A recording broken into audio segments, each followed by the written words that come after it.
नमस्कार विद्यार्थी मित्रांनो मी STI रोहिदास चोंदे पाटील। या ठिकाणी आपण भारताचा भूगोल आणि त्यामधील प्राकृतिक भूगोल या लेक्चरमध्ये सर्व बघणार आहोत आणि टोटली नकाशांच्या माध्यमातून पूर्णतः चित्रमय स्वरूपामध्ये नकाशांच्या स्वरूपात बघणार आहोत। जेवढे काही मुद्दे आतापर्यंत राज्यसेवा, कंबाईन ग्रुप BC, पोलीस भरती, सरळ सेवा, शिपायापर्यंत जेवढं काही याच्यावर विचारले गेलेलं आहे भारताच्या भूगोलाबद्दल वारंवार जेवढे प्रश्न विचारलेले आहेत त्या सगळ्या प्रश्नांना समाविष्ट करून आपण हे लेक्चर बनवलेलं आहे। रॅपिड स्वरूपात आपण हे घेऊन जाणार आहोत, मात्र तरी तुम्हाला 1-1.25 तासाचा कालावधी या ठिकाणी काढायचा आहे। पुन्हा पुन्हा बघावं असं हे लेक्चर असणार आहे। पूर्णतः आपण नकाशातून शिकणार आहोत, काय भारताचा भूगोल प्राकृतिक। आता मग याच्यात आम्हाला काय शिकायचं आहे, नेमकं आम्ही काय काय शिकणार आहोत? सगळ्यात महत्त्वाचं भारताचं भौगोलिक स्थान आम्ही शिकणार आहोत, त्याचा विस्तार शिकणार आहोत, भारताच्या सीमा शिकणार आहोत, भारताच्या शेजारील देश त्यांच्याशी आपली कोणती राज्य संलग्न आहेत, किती राज्य संलग्न आहेत, कोणत्या बाजूला कोणतं राज्य आहे हे आम्ही शिकणार आहोत। आणि सगळ्यात महत्त्वाचं म्हणजे या लेक्चरचा गाभा तो म्हणजे भारताची जे 5 प्राकृतिक विभाग आहेत त्यामध्ये पर्वतीय भाग ज्याला आपण हिमालयीन पर्वतरांगा म्हणतो आहे, त्यानंतर पठारी प्रदेश, उत्तर भारतीय पठार, दख्खन भारतीय पठार, पुढे मैदान काय ज्यामध्ये मग सिंधूचं मैदान, गंगेचं मैदान, ब्रह्मपुत्रेचं मैदान, किनारी मैदान, पूर्वेकडील किनारे, पश्चिमेकडील किनारी मैदान आणि पुढे बेटे, अंदमान निकोबार बेटे असतील आणि लक्षद्वीप बेटे। हे आपण पूर्णतः नकाशांच्या माध्यमातून कुठे काय आहे, त्याची वैशिष्ट्ये काय, त्याच्यामधले मग ते शिखरं, सगळ्या बाबी, खाड्या वगैरे सगळं जेवढं असेल भारताच्या संबंधात ते सगळं। आणि इथे आपण अनेक शॉर्ट ट्रिक्स तुमच्यासाठी देतो आहोत की ज्या तुम्ही कधीच विसरणार नाहीत। जसं की कर्कवृत्त भारताच्या 8 राज्यांमधून गेलेलं आहे, मग ते 8 राज्य कोणते, त्याची एक जबरदस्त अशी ट्रिक आपण देणार आहोत की जी तुम्ही कधीच विसरणार नाहीत। पुढे हिमालयीन रांगा, त्याच्यामधले मग उत्तरेकडून दक्षिणेकडे असेल, काही पश्चिमेकडून पूर्वेकडे असेल, त्याच्या संदर्भातल्या ट्रिक्स आहे, त्यामधली ती कालजापिसी, काराकोरम, लडाख, जास्कर, पीरपंजाल, शिवालिक रांगांची ट्रिक असेल आणि अशा इतर ट्रिक्स। पुढे तराईची मैदानं, त्याची ट्रिक, बातभांका, तुम्ही ते ऐकलेलं असतं कुठेतरी, तराई, भांगर, खादर, भाबर, मग त्यांचा क्रम काय आहे, त्यांची वैशिष्ट्ये काय आहे, नेमकं कुठे काय घडतं आहे त्याच्यामध्ये, ते सगळं आम्हाला इथे समजून घ्यायचं आहे। मित्रांनो, लेक्चर सुरू होण्यापूर्वी या ठिकाणी एक लहानसा मुद्दा तुमच्यासमोर मांडतो आहे। आपलं STI RCP हे ॲप्लिकेशन आहे, ओके, STI RCP याच्यावर तुम्ही राज्यसेवेची तयारी करत असाल, तुम्ही पोलीस भरतीची तयारी करत असाल, PSI STI ASUची तयारी करत असाल, तलाठी भरतीची तयारी करत असाल, या सर्व विषयांचे कोर्सेस अत्यंत माफक किमतीमध्ये आपण उपलब्ध करून दिलेले आहे। आणि तुम्हाला माहिती आहे की आपण ई-बुक्स तर सगळ्यांना फ्री देतो आहोत। जे विद्यार्थी मित्र आपले 10 वाजेचे लाईव्ह करता आहेत त्यांना ई-बुक्स फ्री आहेत, मात्र राज्यसेवा, PSI STI ASU, तलाठी, ग्रामसेवक, आरोग्यसेवकची भरती या सगळ्यांसाठीचे कोर्सेस आपले उपलब्ध आहेत। तुम्ही आपल्या या STI RCP ॲप्लिकेशनला जाऊ शकतात आणि त्या ठिकाणाहून हे कोर्सेससुद्धा घेऊ शकतात। एकदा व्हिजिट करा, त्या ठिकाणी तुम्हाला त्या ठिकाणचे डेमो लेक्चर्स बघा आणि नंतर तुम्ही त्या कोर्सेसला प्रवेश घ्या। आपण पुढच्या मुद्द्याकडे बोलतो आहेत। आपलं आज रात्री 10 वाजता लाईव्ह स्वरूपात लेक्चर असणार आहे भारताच्या भूगोलावर। आणि खरं म्हणजे हे लेक्चर त्याचा संदर्भ लेक्चर म्हणून आपण तयार केलेलं आहे की भारताच्या भूगोलावर कशा पद्धतीचे प्रश्न आलेले आहेत, प्राकृतिक, राजकीय आणि नद्यांवर त्याचे प्रश्नोत्तरं असणार आहेत ते सगळे। आणि त्या ठिकाणी तुम्हाला माहीत आहे की जे विद्यार्थी मित्र या लाईव्हला आहेत त्यांना आपण ते 1200 ते 1300 रुपयाचे ई-बुक्स सगळे फ्री देतो आहोत। त्यासाठी तुम्हाला फक्त काय करायचं आहे, आपलं STI RCP ॲप्लिकेशन डाउनलोड करायचं आहे, आपलं MPSC स्पर्धा विश्व टेलिग्राम चॅनल जॉईन करायचं आहे आणि लाईव्हचा स्क्रीनशॉट पाठवायचा आहे। तिन्ही गोष्टी खाली डिस्क्रिप्शनमध्ये डिटेल त्याची माहिती तुम्हाला दिलेली आहे, ओके। तर चला या ठिकाणी आपण सुरुवात करूया। मित्रांनो, या ठिकाणी आपण जेव्हा भारताचा प्राकृतिक भूगोल बघत असतो त्यामधला एक अत्यंत महत्त्वाचा मुद्दा असतो तो म्हणजे भारताचे जागतिक पातळीवरील स्थान कुठे आहे, ओके। स्थानासंदर्भातला मुद्दा या ठिकाणी महत्त्वाचा असतो। आणि मग आपण जर या ठिकाणी बघितलं, तुम्ही इथे बघता आहात की इथे इंडिया आहे, इकडे चायना बघता आहात, वरती रशिया आहे, इथे मधून आहे ना, इथे भारताच्या खाली इथे विषुववृत्त गेलेला आहे, ओके। आणि या इकडे युनायटेड किंगडममध्ये इथे आपण बघतो आहे इथे मूळ रेखावृत्त आहे। म्हणजे याच्यातून जर बघितलं इकडे पश्चिम आणि इकडे पूर्व गोलार्ध आणि उत्तर दक्षिणच्या हिशोबातून बघितलं तर इकडे वरती उत्तर गोलार्ध आहे आणि खाली दक्षिण गोलार्ध आहे। म्हणजे आपण रेखावृत्तीय दृष्टिकोनातून पूर्व गोलार्धामध्ये आहोत आणि अक्षवृत्तीय दृष्टिकोनातून आपण या ठिकाणी जर बघितलं अक्षांशीय दृष्टिकोनातून तर आपण उत्तर गोलार्धात आहोत। म्हणजे थोडक्यात तुम्हाला जर उद्या विचारलं की भारताचं स्थान नेमकं कुठे आहे तर तुम्हाला उत्तर पूर्व गोलार्ध यामध्ये भारताचं स्थान आहे असं सांगावं लागतं। काय? उत्तर पूर्व गोलार्ध। आता पुढचा मुद्दा या ठिकाणी येतो तो म्हणजे भारताचा विस्तार नेमका कसा आहे। बघा या ठिकाणी भारताचा विस्तार फार महत्त्वाचा आहे, म्हणजे कुठून कुठपर्यंत। आणि मग विस्तारामध्ये दोन गोष्टी येतात, एक म्हणजे अक्षवृत्तीय विस्तार असं आपण त्याला म्हणत असतो आणि दुसरा म्हणजे रेखावृत्तीय विस्तार।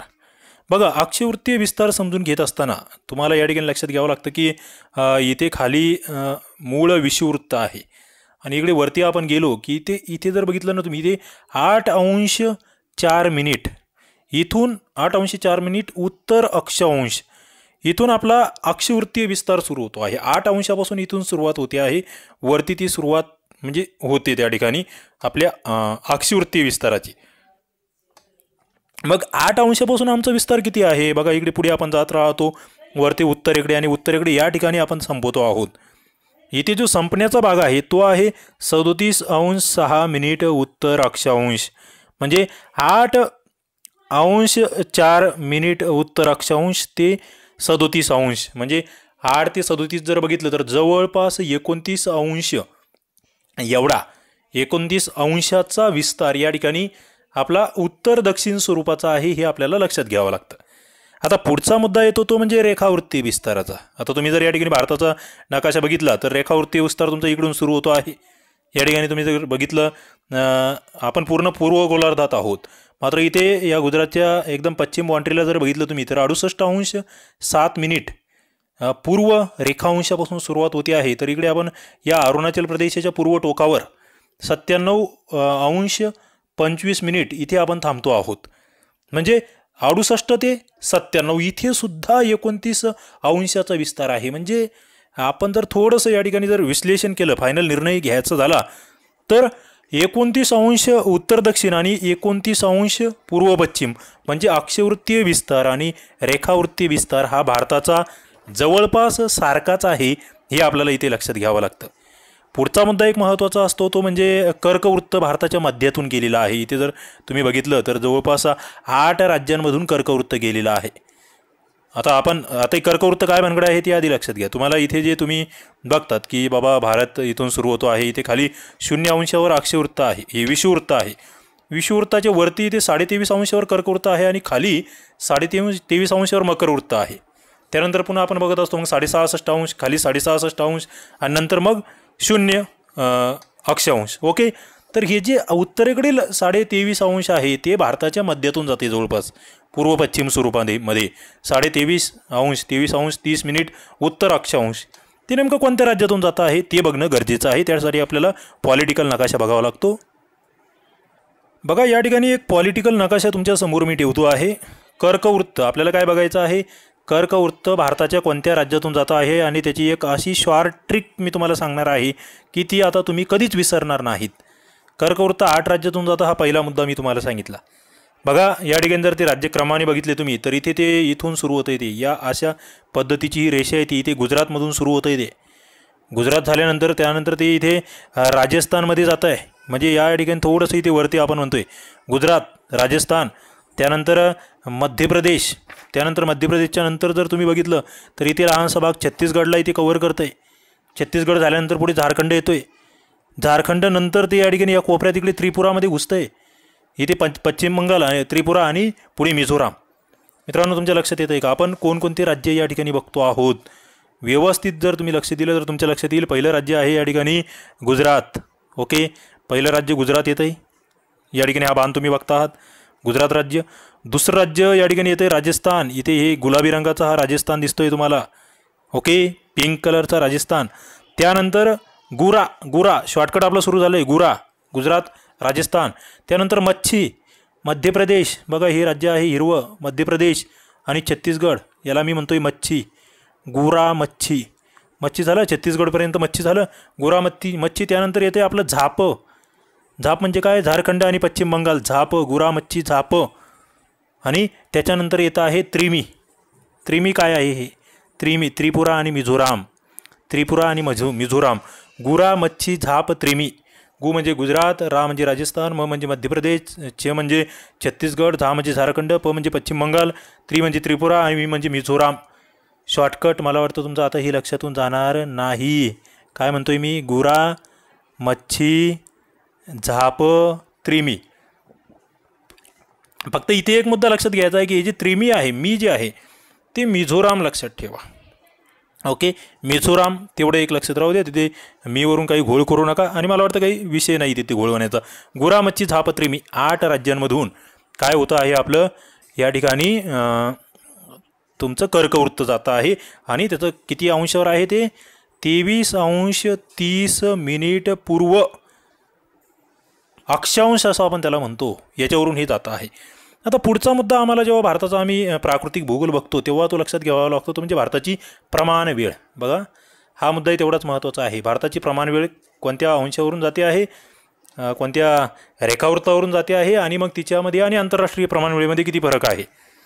बघा, इथे जर तुम्ही बघितलं तर मित्रांनो या ठिकाणी हे उत्तर प्रदेशमधून असं या ठिकाणी मध्यभागून इथून आपण बघतोय रेखांश विस्तार जर बघितला आपला तर इकडे हा 67 पासून सुरू होतो इकडे या गुजरात जवळून जवळपास आणि इकडे 97 पाशी संपतोय. या 67 आणि म्हणजे इथे 67, 77, 80, इथे 82, काय 82.30 82°30' पूर्व रेखांश. या ठिकाणी आपण काय केलं, एक मध्यभागची प्रमाण वेळ ठरवलेली आहे. तिला मग आपण ते अलाहाबादची स्थानिक वेळ जी आहे किंवा मिर्झापूरची उत्तर प्रदेशमधील ते नावं आम्हाला लक्षात ठेवावं लागतं या ठिकाणचं. काय अलाहाबाद म्हणा किंवा मिर्झापूर म्हणा, या ठिकाणी 82° पूर्व रेखावृत्तावर आमची प्रमाण वेळ आहे. आणि ती मग इकडे आपलं जे मेन मूळ हे आहे ग्रीनिच वेळ त्याच्यापेक्षा किती तासांनी पुढे आहे तर 5:30 म्हणजे 5.5 तासांनी ती पुढे आहे, हे लक्षात ठेवा. पुढे मागे, कारण याच्यावर सुद्धा एक वेगळा प्रश्न येत असतो. ओके, आपण हे सगळं नकाशातून बघतोय त्याच्यामुळे तुम्हाला खूप चांगल्या पद्धतीने या बाबी लक्षात राहील असं मला अपेक्षित आहे आणि ते राहिलं पाहिजे. आता पुढचा एक मुद्दा या ठिकाणी आपल्याला बघायचा आहे, तो आपण पुढच्या एका वेगळ्या नकाशातून बघूया. बघा, पुढचा मुद्दा असतो तो म्हणजे भारताचा जो आकार आहे, ज्याला भारताचा द्वीपकल्पीय आकार असं आपण म्हणत असतो.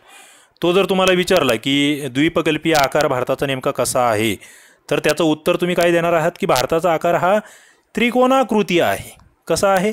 त्रिकोणाकृती आहे. या ठिकाणी तुम्ही भारताचा नकाशा बघता आहात, एक त्रिकोणा स्वरूपाचा हा आकार या ठिकाणी तुम्हाला दिसतोय. द्वीपकल्पीय म्हणजे बाजूचे हे लहानसा इकडे हिमालयीन रांगा सोडल्या, थोडंसं इकडे याचा भाग सोडून दिला किनारपट्टीचा, तर तुमचे सरळ लक्षात येतं त्रिकोणाकृती आहे. आणि याचा पाया जर बघितला तर तो इकडे उत्तरेला आहे. इथे हा पाया बघताय तुम्ही, इथे वरती उत्तरेला. याचं टोक हे दक्षिणेला आहे, इकडे खाली तुम्ही टोक बघता आहात त्याचं हिंदी महासागराच्या बाजूला. पुढचा मुद्दा येतो भारताचं. तुम्ही जेव्हा हा नकाशा पूर्ण बघतायत, हा नकाशा बघत असताना तुम्हाला उत्तर दक्षिण लांबी विचारले जाते. उत्तर दक्षिण स्वरूपाची जी लांबी आहे, वरती उत्तरेला आपण याच्यापासून जम्मू काश्मीरचं जे टोक आहे लडाख तिथून बघतो आहे खाली कन्याकुमारीपर्यंत, तर एक जवळपास आता ती 3214 आहे, मात्र एक सरासरी तुम्ही एक 3200 किमी अशी ही उत्तर दक्षिण लांबी या ठिकाणी तुम्हाला लक्षात ठेवायची आहे. आणि दुसरी इकडे या गुजरातपासून सुरू होते आहे तर इकडे अरुणाचल प्रदेशपर्यंत ती 2993 असे काही 2-3 आकडे तिथे दिसतात. मात्र तिथे तुम्हाला लक्षात ठेवायचं आहे ते म्हणजे जवळपास 3000 किमी. म्हणजे पूर्व पश्चिमपेक्षा उत्तर दक्षिण लांबी ही काय आहे त्या ठिकाणी जास्त आहे, ते लक्षात राहू द्या. आता पुढचा एक मुद्दा तुम्हाला येत असतो तो म्हणजे भूसीमा, की भारताला लाभलेली भूसीमा किती. हे मुद्दे फार महत्त्वाचे, प्रत्येक मुद्दा नोटिंग करून घेऊ शकता तुम्ही. आपण सगळं नकाशांच्या माध्यमातून या ठिकाणी भारताचा प्राकृतिक राजकीय इतिहास, भारताच्या नदी प्रणाली संदर्भातले मुद्दे सगळे काही त्या पद्धतीनेच बघणार आहोत. भारताची मुख्य भूसीमा कोणती, म्हणजे आता या ठिकाणी जर तुम्ही इकडचं हे अरबी समुद्राकडचा भाग सोडला, बंगालच्या उपसागराकडचा सोडला, तर इकडे वरून जे ही भूसीमा लाभलेली आहेत ना विविध देशांना, ती भूसीमा किती तर ती 15,200 किमी हा आकडा तुम्हाला इथे लक्षात ठेवायचा आहे, भूसीमा. आता त्यानंतर इकडे तुम्ही जसं हा बंगालचा उपसागर आणि अरबी समुद्र, इकडे जी जलसीमा आहे, काय जलसीमा जर तुम्हाला उद्या विचारली, भूसीमा तुमच्या लक्षात राहिली 15,200 किमी. जलसीमा जर तुम्हाला विचारलं तर ती फक्त मुख्य भूमीला लाभलेला जो समुद्रकिनारा आहे, मुख्य भूमी बोलतो मी इथे, म्हणजे गुजरातपासून सुरू झालं आहे खाली महाराष्ट्र, गोवा, त्याच्यानंतर कर्नाटक, केरळपर्यंत, इकडे तामिळनाडू, ओडिशा, पश्चिम बंगाल इथपर्यंत मुख्य भूमीला लाभलेला जो समुद्रकिनारा आहे तो आहे 6100 किमी. मात्र इकडे तुम्ही याच्यामध्ये गेलात, अंदमान निकोबार बेटे, इकडे लक्षद्वीप बेटांमध्ये गेलात, ते बेटांचीही जर त्याच्यामध्ये लांबी ॲड केली तर मग ते 6100 मुख्य भूमीचं तर आहेच, मात्र बेटा ॲड केले तर आम्ही 7517 किमी ही आम्हाला त्या ठिकाणची त्या समुद्र किनाऱ्याची लांबी लक्षात ठेवावी लागते. बेटं मिळून म्हणतो आहे मी, म्हणजे मुख्य भूमी तर 6100 आहे आणि उरलेली बेटं मग ती 7517 ती लक्षात ठेवा. आता पुढचा मुद्दा येतो तो म्हणजे क्षेत्रफळासंदर्भातला. आणि मग क्षेत्रफळाबाबतचा विचार करत असताना आम्हाला पुन्हा जागतिक पातळीवर सुद्धा तुलना करावी लागते. भारताचं क्षेत्रफळ किती आहे तर 32,87,263 चौरस किमी. ओके, हा पॉईंट पाठ असावा. 32,87,263 चौरस किमी हा आकडा तुम्हाला इथे लक्षात ठेवायचा आहे. जगामध्ये भारत हा 7वा आहे. ओके, जगाचे एकूण जवळपास 2.4% एवढं क्षेत्रफळ भारताने व्यापलेलं आहे. मग जगाचा नकाशा आम्ही बघूया. जगातल्या भारतापेक्षा जास्त क्षेत्रफळाचे देश कोणकोणते ते आम्हाला माहीत असले पाहिजेत.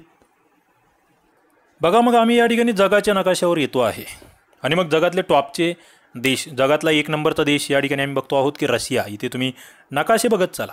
नकाशांवर आपल्याला खूप फोकस करायचा आहे, दीर्घकाळ लक्षात ठेवायचा असेल. नकाशांमधून हे सगळं लेक्चर कव्हर करतोय मी. रशिया 1 नंबर आहे. आता इथे माईल्समध्ये दिले हे क्षेत्रफळ, काही हरकत नाही आहे.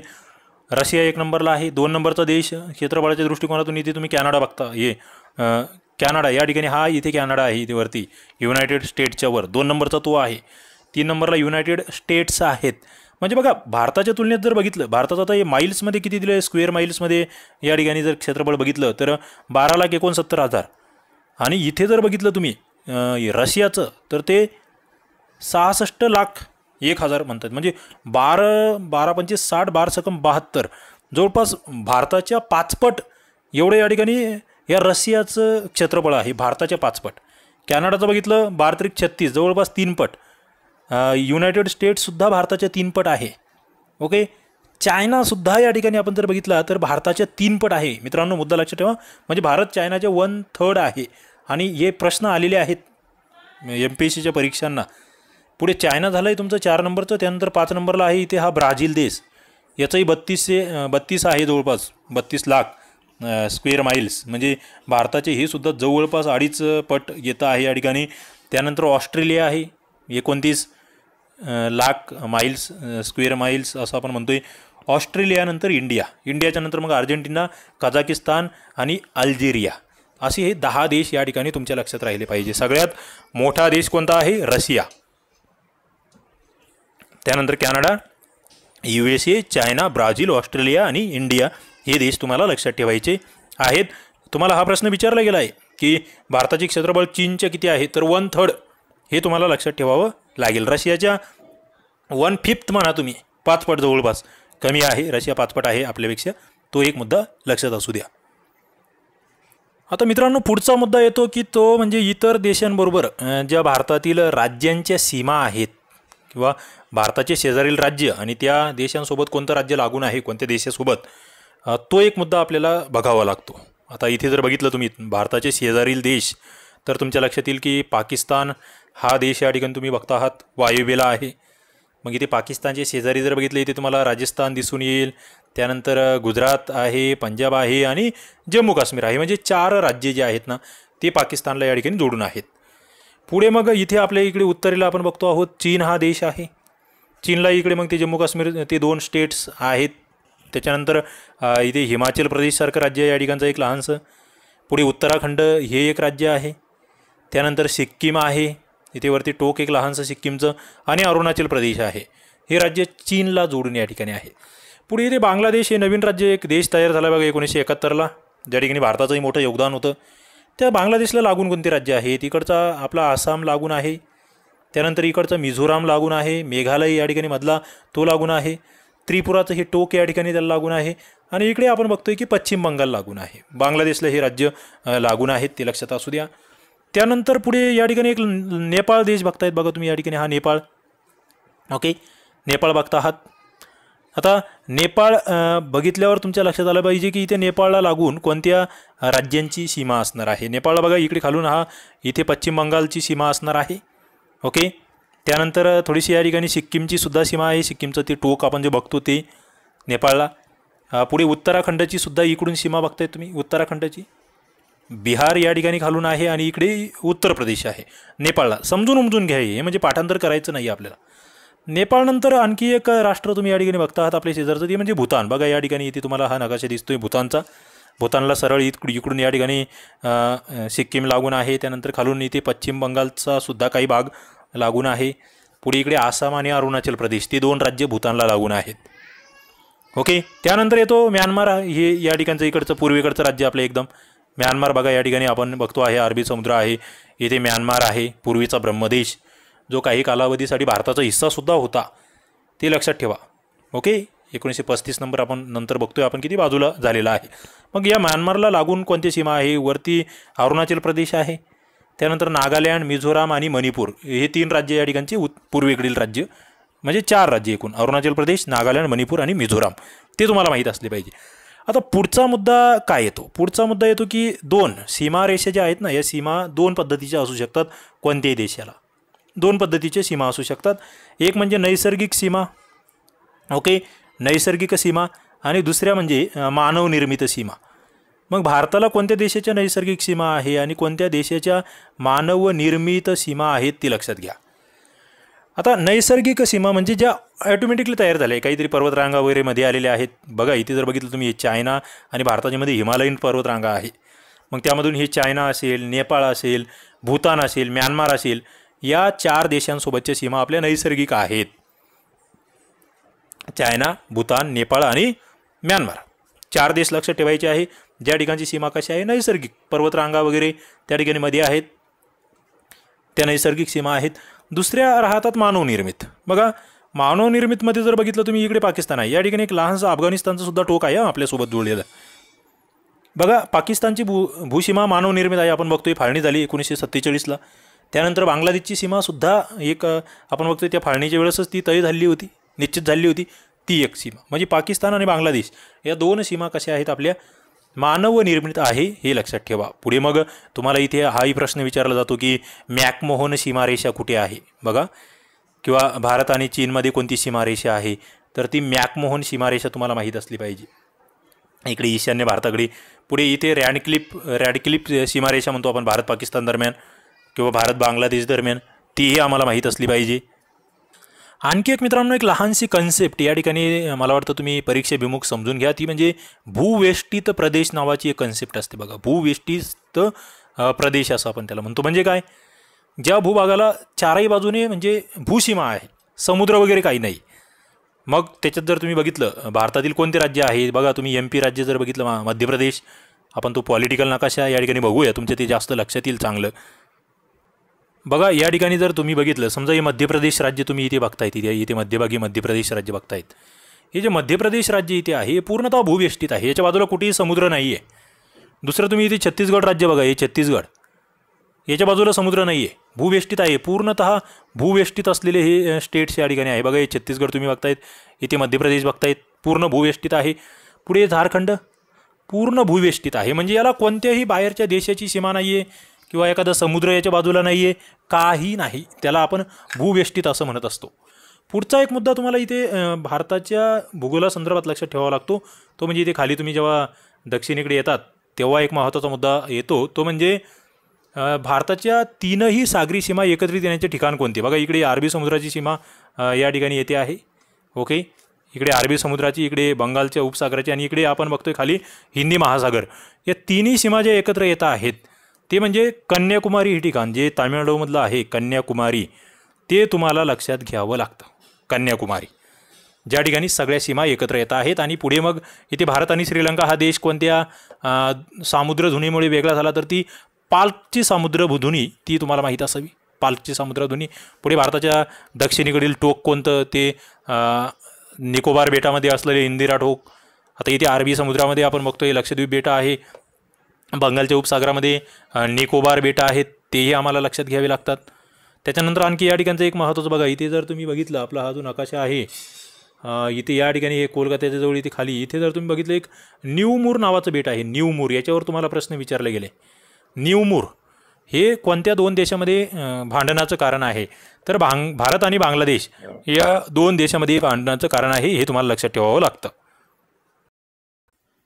मित्रांनो, या ठिकाणी आपण भारताची जेव्हा प्राकृतिक रचना बघतो तेव्हा 5 प्रमुख भागामध्ये किंवा 5 विभागामध्ये आपल्याला भारताला या ठिकाणी वाटावं लागतं किंवा त्याची विभागणी करावी लागते. या ठिकाणी तुम्ही नकाशा बघता आहात. या नकाशात जर तुम्ही बघितलं तर तुमच्या लक्षात येईल की सगळ्यात महत्त्वाचा विभाग जो आहे तो या ठिकाणी असतो, ज्याला आपण उत्तरेकडील पर्वतमय प्रदेश असं म्हणतो आहोत.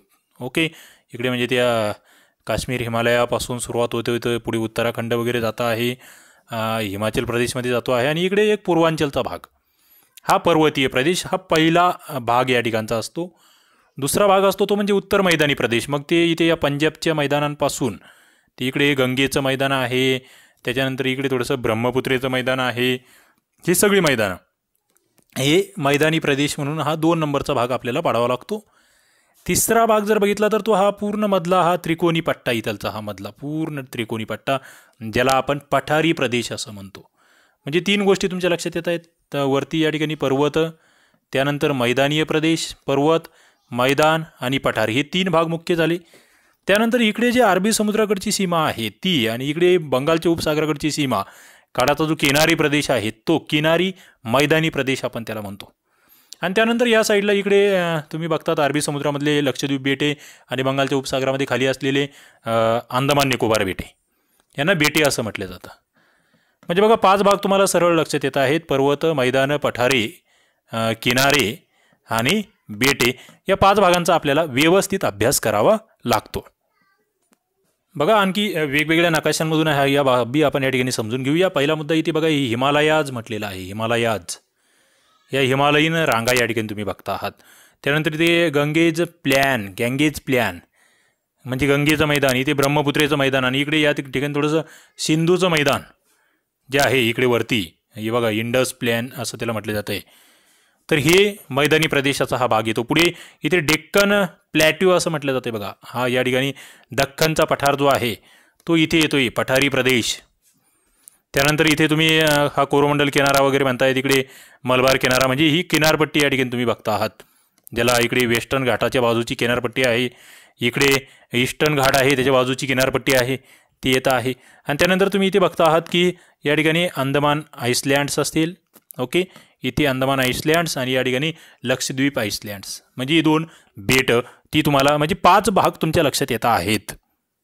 आता इथे एक आणखी प्रश्न तयार होतो आमच्या मनात की जे वाळवंटी प्रदेश आहे हा इथलचा राजस्थानमधलं वाळवंट, हे नेमकं कशामध्ये पकडायचं? तर हे या मैदानी प्रदेशाचाच एक भाग म्हणून तुम्हाला धरावं लागतं. ओके, मैदानी प्रदेशामध्ये तुम्हाला त्याला न्यावं लागतं. इथे हे हिमालयीन रांगाज वरती झाल्या, खाली दख्खनचा पठार तुम्ही बघता आहात, इथे हा उत्तर भारतीय मैदानाचा भाग तुम्ही बघता आहात. ओके, इकडे ही पूर्ण ही किनारी पट्टा तुम्ही बघता आहात, हा पूर्ण या रंगाने दर्शवलेला बघा या ठिकाणी तुमच्या लक्षात येतो आहे. हा पूर्ण इथे गुजरातपासून सुरू झाली ही किनारपट्टी, इकडे पश्चिम बंगालपर्यंत हा पूर्ण किनारा, आणि ही बेटं तुमच्या या ठिकाणी लक्षात येत आहेत, आईसलँड्स आपण ज्यांना म्हणतोय. आता पुढचा मुद्दा येतो की याचं टक्केवारीमध्ये विभाजन, म्हणजे पर्वतांनी किती भाग व्यापलेला आहे, मैदानांनी किती व्यापलेला आहे, पठारांनी किती व्यापलेला आहे, तो मुद्दा. मित्रांनो, इथे जे हे पर्वत आहेत, पर्वतीय पट्टा जो आहे ना, हे नीट लक्षात घ्या, नोटिंग करून घेऊ शकतात. पर्वतीय पट्ट्याने जवळपास 11% भूभाग भारताचा व्यापलेला आहे. पुढचं पर्वत, त्याच्यानंतर डोंगराळ भाग थोडासा त्याच्या खाली, म्हणजे हिमालयाच्या भागातच म्हणतो आपण, तो डोंगराळ भाग जो आहे तो जवळपास 18% क्षेत्र ते व्यापलेला आहे. म्हणजे एकूण हा पूर्ण पट्टा 11 आणि 18 जवळपास 29% तो आहे. पुढे तुम्ही जर या ठिकाणी बघितले पठारी भाग जर बघितला, या ठिकाणचा हा पठारी भाग, मग त्या डोंगरामध्ये इथे हे इथलचा पश्चिम घाट आणि पूर्व घाटसुद्धा येतो या डोंगरामध्ये. त्यानंतर पुढे जर तुम्ही बघितलं पठारी प्रदेश, ज्याला आपण दख्खनचा पठार म्हणतोय किंवा इकडचं उत्तरेकडील पठार, याच्यामध्ये जवळपास 28% भूभाग व्यापलेला आहे पठारी प्रदेशांनी.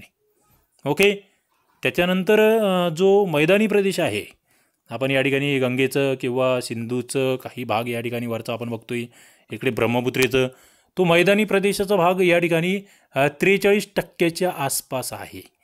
मित्रांनो, अशा पद्धतीने हे विभाजन तुम्हाला इथे लक्षात घ्यावं लागतं. ओके, कारण की विभागणी गरजेची आहे. आता आपण एक एक भाग या ठिकाणी बघत जाणार आहोत. बघा, सगळ्यात पहिला भाग जो आहे ज्याला आपण उत्तरेकडील पर्वतीय प्रदेश असं सुद्धा म्हणतो. त्यानंतर त्याला आपण डायरेक्ट हिमालयीन रांगा किंवा त्याला हिमालय असं सुद्धा आपण म्हणत असतो. आपल्याला त्याबद्दल व्यवस्थित माहिती या ठिकाणी नकाशांच्या माध्यमातून बघायची आहे. आता हिमालय या शब्दाची फोड आधी लक्षात घ्या. हिमालय, हिम म्हणजे बर्फ, काय हिम म्हणजे बर्फ, आणि आलय म्हणजे संचय. हा मुद्दा तुम्हाला कदाचित पहिल्यांदाच माहीत होत असेल. हिम म्हणजे बर्फ आणि आलय म्हणजे संचय. या रांगा ज्या आहेत ना, हिमालयाच्या रांगा, ही जी तुम्ही या ठिकाणी या नकाशामध्ये बघतायत बघा, हिमालयाची जी रांग इथून सुरू झाली आहे, अशा पद्धतीने ही जी रांग तुम्हाला दिसते आहे, ही जवळपास 2500 किमी एवढ्या लांबीची आहे ही रांग. आणि याची रुंदी जर तुम्ही बघितली नाही, ही 150 पासून ते 400 किमीपर्यंत याची रुंदी आहे. या दोन्ही बाबी लक्षात ठेवण्यासारख्या आहे. आणि हिमालयाचं वैशिष्ट्य म्हणजे हा जगातील एक सर्वात उंच पर्वत. कारण की आपण बघतो हिमालयामध्ये जगातील सर्वोच्च शिखर या ठिकाणी आहे माउंट एव्हरेस्ट. काय 88-48 मीटर एवढी उंची त्याची आहे. म्हणजे जगातील सर्वात उंच पर्वत आपल्या भारतामध्ये आहे. याला आपण दुसरं अर्वाचीन पर्वत असं सुद्धा म्हणतो. नावं नीट लक्षात घ्या.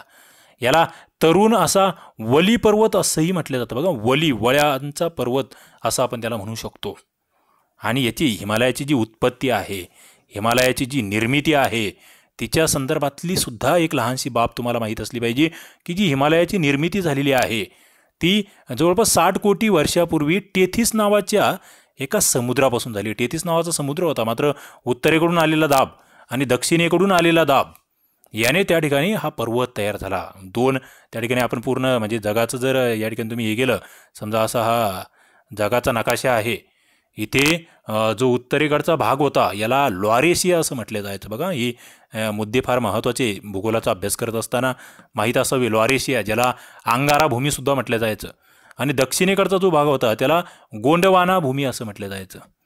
हा मग सिद्धांत, ज्याला भूखंड वहन सिद्धांत असं आपण म्हणत असतो, तो कोणाचा आहे तुम्ही मला नक्की कमेंट बॉक्समध्ये सांगा हा सिद्धांत. मग ती गाळ हा टेथिस समुद्रात साचत गेला.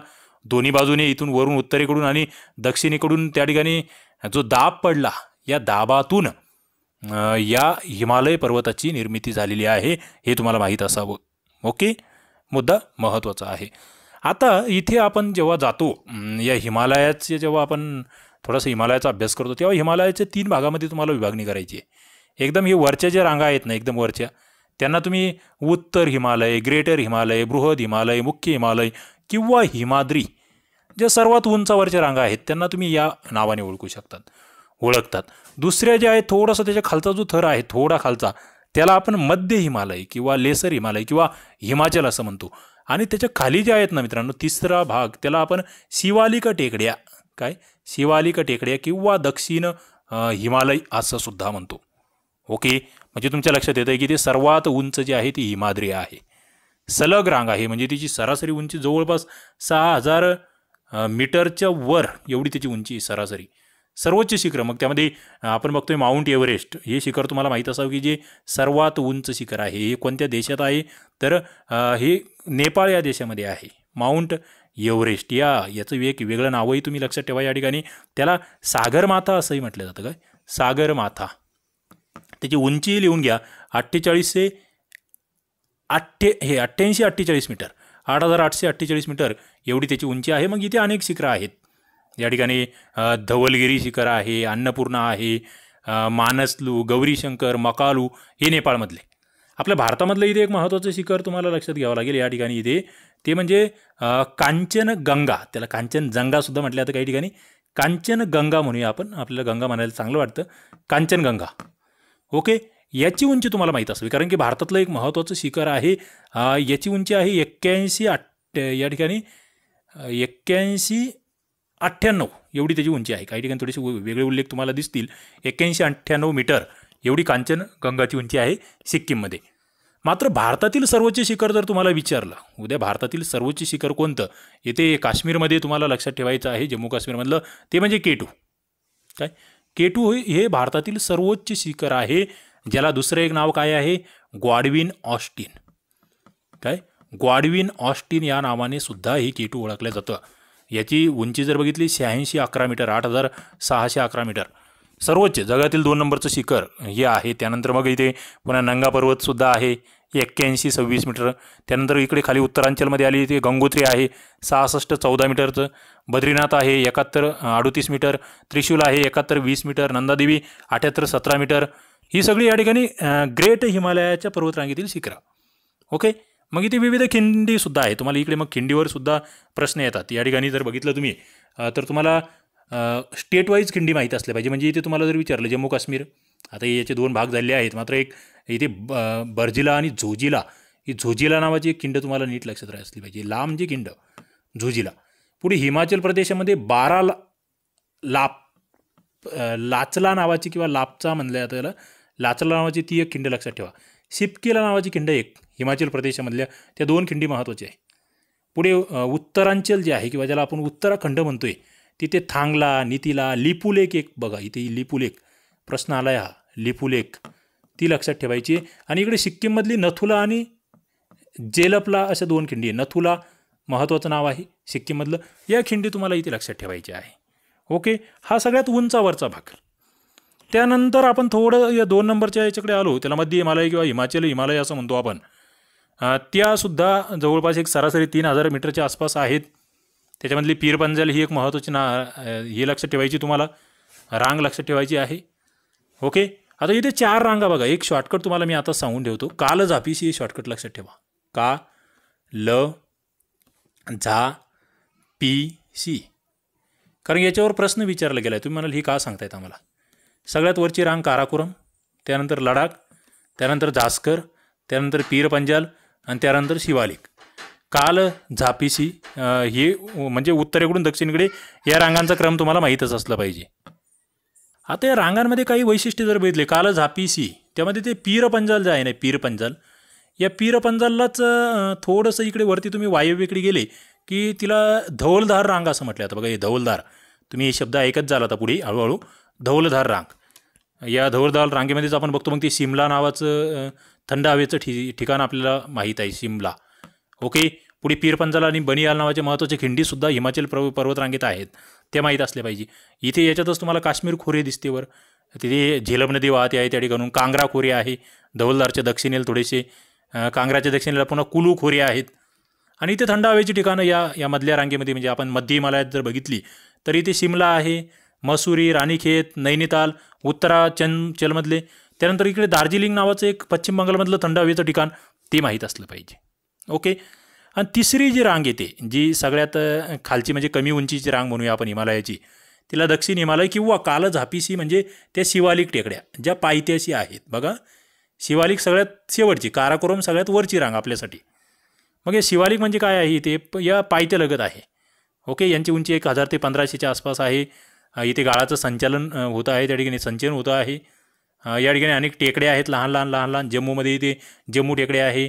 इकडे तुम्ही या इकडच्या भागात गेलात अरुणाचल प्रदेशाकडे, तिथे मिरी, मिसमी, डापला, आभोर या टेकड्या आहेत. त्यानंतर डून नावाची एक कन्सेप्ट याच भागामध्ये आहे. डून काय, डून म्हणजे गाळाच्या संचयनापासून तयार झालेली जी मैदानं आहेत ना त्यांना डून्स म्हटलं जातं. मग ते डेहराडून वगैरे तुम्ही नावं ऐकलेली असतील, त्या सगळ्या कन्सेप्ट डूनमध्ये येतात. आता हिमालयाचाच एक भाग म्हणून तुम्हाला या ठिकाणी या पूर्वांचलकडे बघावं लागतं. बघा हे इथे जे आहे ना, हे अरुणाचल प्रदेश वगैरे या भागामध्ये याला पूर्वांचल असं म्हटलं जातं. हिमालयाच्या पूर्वेकडील रांगा किंवा ईशान्येकडील रांगा, ज्यामध्ये अरुणाचल प्रदेश आहे, आसाम, मिझोराम, मणिपूर, त्रिपुरा या भागातल्या टेकड्या. मग इथे तुम्ही जर बघितलं तर वेगवेगळ्या टेकड्या आहेत. त्या ठिकाणी तुम्हाला पतकोई टेकड्यांवर प्रश्न विचारला जातो. पतकोई टेकड्या जी भारत आणि म्यानमारच्या सीमारेषेवर आहे, दक्षिण उत्तर पसरलेल्या आहेत पतकोई टेकड्या. त्यानंतर इकडेच नागा आणि लुशाई टेकड्यासुद्धा आहेत, मिझो टेकड्या आहेत. ओके, त्या लक्षात ठेवा. आणि आणखी एक महत्त्वाचं म्हणजे या ठिकाणी जर तुम्ही बघितलं ना, जे मेघालय नावाचं राज्य आहे, इथल्या 3 टेकड्या तुम्हाला नीट लक्षात ठेवायचं, म्हणजे ते राज्यही लक्षात ठेवायचं. मेघालय राज्य, नागा तर तुमच्या लक्षात येतं आहे, नागा नागालँडमध्ये आहे. ओके, मिझो टेकड्या मिझोराममध्ये आहे. मात्र मेघालयमधल्या 3 टेकड्या, एक गारो, दुसरी खासी आणि तिसरी जैतिया, या 3 टेकड्या मेघालयमधल्या. कारण की मेघालयमध्ये आपण बघतो जे मौसिनराम सर्वाधिक पावसाचं ठिकाण आहे किंवा चेरापुंजी, ती मेघालयमध्येच आहे. ओके, तो मुद्दा इथे लक्षात घ्यावा लागेल तुम्हाला. आता मित्रांनो, आपण इथे हिमालयाचा हा उत्तर दक्षिण असा विस्तार बघितला, बरोबर. मात्र या ठिकाणी एक भौगोलिक तज्ज्ञ आहेत ज्यांना सर सिडने बर्रार्ड असं आपण म्हणतो बघा. म्हणजे यावर प्रश्न आला म्हणून मी हे घेतोय. तुम्ही म्हणाले काहीतरी अवघड शिकवतात, अजिबात नाही. फार सरळ सेवेला खाली प्रश्न आलेले आहेत, पोलीस भरतीपर्यंत यावर प्रश्न आलेले आहेत, राज्यसेवेला तर आहेच आहे, कंबाईनला आहेच. म्हणजे असे भाग पाडलेले, असे पश्चिमेकडून पूर्वेकडे भाग पाडलेले आहेत. म्हणजे इकडे काश्मीर किंवा पंजाब हिमालय, त्यानंतर मग इकडे कुमाऊ हिमालय, इकडे नेपाळ हिमालय, इकडे मग आसाम हिमालय, असे ते आम्हाला समजून घ्यायचे आहे. सगळ्यात आधी जो या ठिकाणी समजा काश्मीर हिमालय जो म्हणतोय मी, काश्मीर हिमालय आणि पंजाब हिमालय ज्याला म्हणतो आपण, तो इकडे सिंधू आणि सतलज नदी जी आहे ना याच्या दरम्यान आहे. बघा नद्या महत्त्वाच्या आहे. सिंधू आणि सतलजच्या दरम्यान जर बघितलं तुम्ही, काश्मीर किंवा पंजाब हिमालय आहे. त्यानंतर मग इकडे सतलज आणि पुढे काली नदी, काय सतलज आणि काली नदीच्या दरम्यान जर बघितला तर तो कुमाऊ हिमालय आहे. ह्या कुमाऊ हिमालयावर आणखी एक प्रश्न आहे. कुमाऊ हिमालयावर प्रश्न असा आहे की गंगेचा उगम हा कोणत्या हिमालयातून होतो? मग तुमचं उत्तर असलं पाहिजे तो कुमाऊ हिमालयातून होतो. ओके, हे काली नदीपर्यंत झालं. पुढे कालीपासून ते तिस्तापर्यंत जर बघितलं तर तिथे नेपाळ हिमालय आहे. काली ते तिस्ता आपण बघतोय. तिस्ता ही पुढे तिकडे ब्रह्मपुत्रेची उपनदी त्याच्यात जाते आहे. त्यानंतर पुढे पूर्व हिमालय, ती तिस्तापासून ते ब्रह्मपुत्रापर्यंत जो मध्ये हिमालय आहे का त्याला पूर्व हिमालय असं म्हणतो, किंवा त्याला आपण आसाम हिमालय असं म्हणतो. मग याच्यातही अनेक वैशिष्ट्ये आहेत. म्हणजे तुम्ही इथे जेव्हा काश्मीर हिमालयाचा अभ्यास करतात तेव्हा मग त्या ज्या काल झापीसी टेकड्या आहेत ना ते काश्मीर हिमालयात आहे. का ल झा पी सी हे सगळं काश्मीर हिमालयाचा भाग आहे.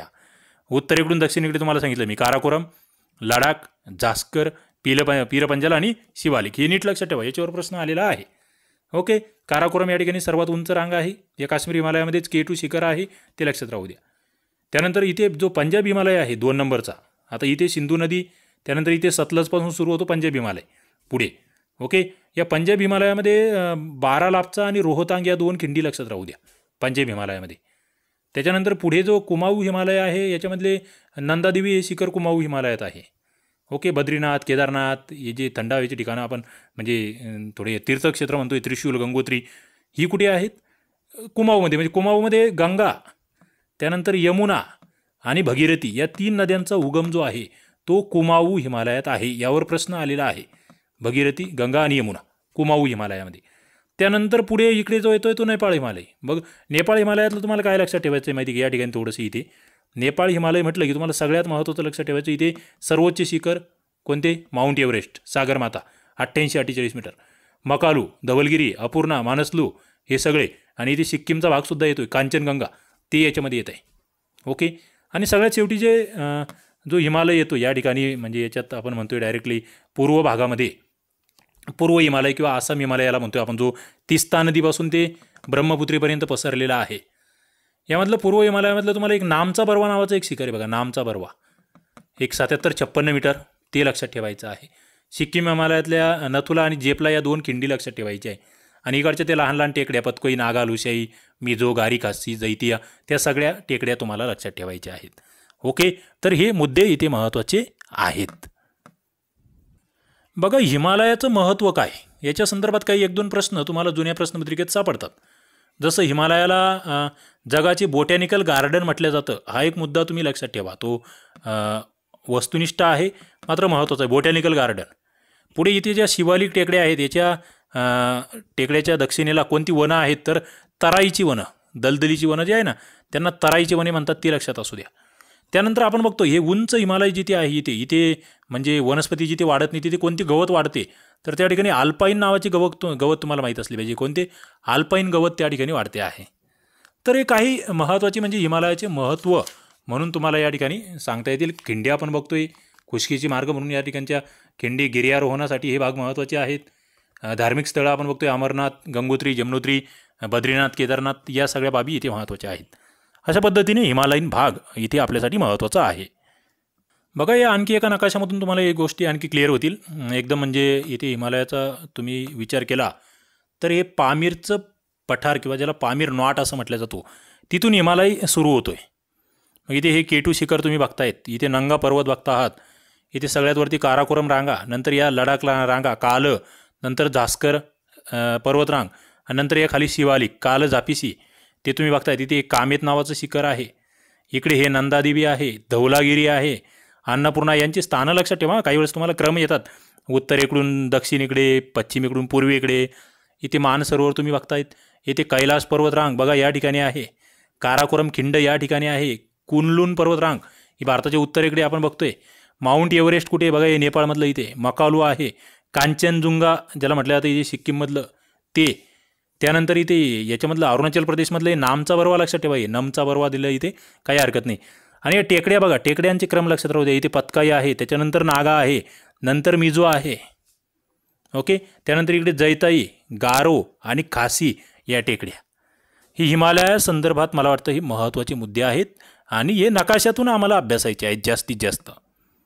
त्यानंतर आणखी एका नकाशामधून तुम्हाला ज्या खिंडी आहेत ना, खिंडी ते थोडेसे माहीत असावे. नकाशे बघत चला फक्त बस. बघा इथे वरती तुम्ही थागाला पास बघतायत, माना पास, नेती पास. नेती म्हणजे खिंड या. त्यानंतर इकडे मारिला, कियोगड. आता हे बरेचसे नवीन नवीन तुम्हाला दिसतात. ही लिपू लेक महत्त्वाची बघा इथे. नंदादेवी शिखर तुम्ही बघता आहात, नंदाकोड बघता आहात, पंचचुली बघतायत. त्यानंतर हाती पर्वत आहे, झास्कर रांग या ठिकाणी आहे. ओके, आणि इथे मग हे Kumaon Himalaya, lesser Himalaya, Nagtibba range, Mussoorie range या असे नवीन नवीन नावं बरेचसे आहेत जे तुम्हाला हळूहळू माहीत होत जातील. टेकड्या अजून मला या ठिकाणी तुम्हाला चांगल्या सांगायच्या आहे.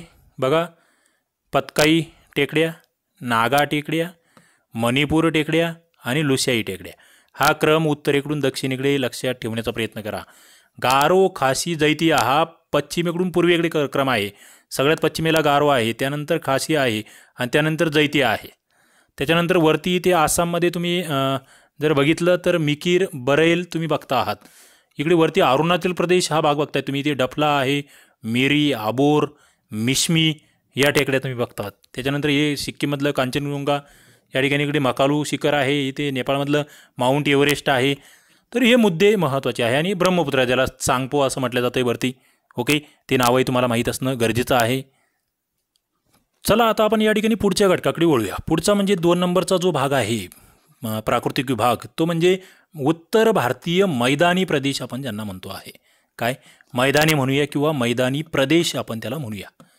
मैदानी प्रदेश आता हा नेमका पसरलेला कुठून कुठपर्यंत आहे. ओके, याचा जर विस्तार तुम्ही बघितला तर इकडे हे जे उत्तरेकडील इथे या हिमालयीन रांगा तुम्ही बघतायत बरोबर. या हिमालयीन रांगा आणि दक्षिणेकडे हे जे भारतीय पठार आहे, समजा या ठिकाणी दख्खनचं पठार, याच्या मध्यभागी या ठिकाणी तुम्ही राजस्थानचे वाळवंट बघतायत, पंजाब हरियाणाचा हा भाग बघतायत मैदानी भाग. इथे मध्यगंगा बघतायत, इथे निम्नगंगा बघता आहात, इकडे हे ऊर्ध्वगंगेचं मैदान बघता आहात आणि इकडे ब्रह्मपुत्रेचं मैदान. म्हणजे अशा पद्धतीचा हा विस्तार तुम्हाला दिसून येतो आहे. पूर्व पश्चिम जवळपास 2400 किमी एवढा हा विस्तार आहे असा. त्यानंतर रुंदी 320 ते 250पर्यंत ही रुंदी आहे. इकडे जास्त आहे, पूर्वेकडे कमी कमी होत जाते, ते माहीत असलं पाहिजे. आणि निर्मिती सगळ्यात आधी हिमालय पर्वतांची निर्मिती आहे, त्यानंतर मैदानांची निर्मिती आहे. मुद्दे लक्षात घेत चला. कशाची निर्मिती कधी होते ते सुद्धा माहीत असलं पाहिजे. ओके, मुद्दे महत्त्वाचे आहे. आणि ही निर्मिती कशामुळे झाली आहे तर सरळ आहे. हे जे सिंधू, गंगा आणि ब्रह्मपुत्रा यांच्या गाळापासून, त्या गाळाच्या संचयनापासून याची निर्मिती झाली आहे. आता याचा विस्तार जर म्हणाल तुम्ही राज्यांच्या संदर्भात तर तुम्हाला दिसते इथे राजस्थानमध्ये आहे, पंजाबमध्ये आहे, हरियाणामध्ये आहे, इकडे पुढे उत्तर प्रदेशमध्ये आहे, बिहार, पश्चिम बंगाल या राज्यांमध्ये याचा विस्तार आहे. आणि सामान्य जर उतार बघितला तुम्ही तर नैऋत्येकडून आग्नेयेकडे असा हा उतार तुम्हाला लक्षात येतोय. पुढे बघा या ठिकाणी एक महत्त्वाची कन्सेप्ट, तुम्ही जेव्हा मैदानी प्रदेश अभ्यासतात ना तेव्हा तुम्हाला एक म्हणजे जे गाळाचं संचयन आहे ना, गाळ इथे, कारण की हा गाळाशी संबंधित प्रदेश आहे. या ठिकाणी काही भूमी स्वरूप तयार होतात. काय म्हणतोय मी त्याला, भूमी स्वरूप. ते तुम्हाला माहीत असले पाहिजे, त्यांचा एक क्रमच माहीत असावा. तुम्ही म्हणाल ते काय आहे, तुम्हाला ते शॉर्टकट सांगतोय मी. भात भांखा हे शॉर्टकट लक्षात ठेवा, तुमच्या लक्षात येईल काय आहे नेमकं. बघा भात भांखा असं मी तुम्हाला म्हणालो. ओके, भात लक्षात ठेवा, पुढे भांखा लक्षात ठेवा. आता हे काय आहे, भा म्हणजे तुमच्या लक्षात येईल की भाबर. काय, भा म्हणजे भाबर, त म्हणजे तराई, त्याच्यानंतर दुसरं भा म्हणजे भांगर आणि खा म्हणजे खादर. आणि याला खूप इंटरेस्टिंग पद्धतीने लक्षात ठेवायचं आहे. हा भाबर हा भाग सगळ्यात वरचा आहे, म्हणजे त्याचे शिवालिक रांगा आहे ना, त्याचे ते संपत आहेत त्या ठिकाणी दगड, गोटे, खडे, वाळू, म्हणजे हिमालयाच्या पायथ्याशी जी जमा होते, पंख्याच्या आकाराची जी मैदानं तयार होत आहेत ती या भाबरमध्ये, म्हणजे इथे असं खडबडीत आहे सगळं, दगड, गोटे, वाळू सगळं. त्याच्यानंतर जे आहे ना तराईचा भाग, हा काय माहिती आहे का, एक बारीक गाळ आहे. तराई म्हणजे गाळ, दलदल. काय, तराई म्हणजे गाळाचा भाग आहे, दलदलीचा भाग आहे. झऱ्याच्या रूपाने पाणी खालून त्या ठिकाणी भूमिगत पाणी हे जे या खडकांमध्ये दगडांमध्ये घुसलेलं होतं ती इथे बाहेर निघते तराईमध्ये. ओके, म्हणजे दलदलयुक्त प्रदेश, ज्याला बिहार बंगालमध्ये द्वार असं म्हणतो आपण. ओके, ते तुम्हाला माहीत असलं पाहिजे. निर्जन प्रदेश आहे हा, इथे अत्यंत कमी लोकसंख्या आहे. त्यानंतर भांगर आणि खादर. बघा, भांगर म्हणजे भंगार लक्षात ठेवा, आणि खादर म्हणजे खाण्याचं, म्हणजे नवीन काहीतरी आपल्याला खाण्यासाठी जे आवडतं, नवं आवडतं ते. तुम्ही म्हणाले हे भंगार आणि खाण्याचं काय भानगड आहे. बघा, भंगार म्हणजे काय, भांगर म्हणजे काय, तर जुना गाळ.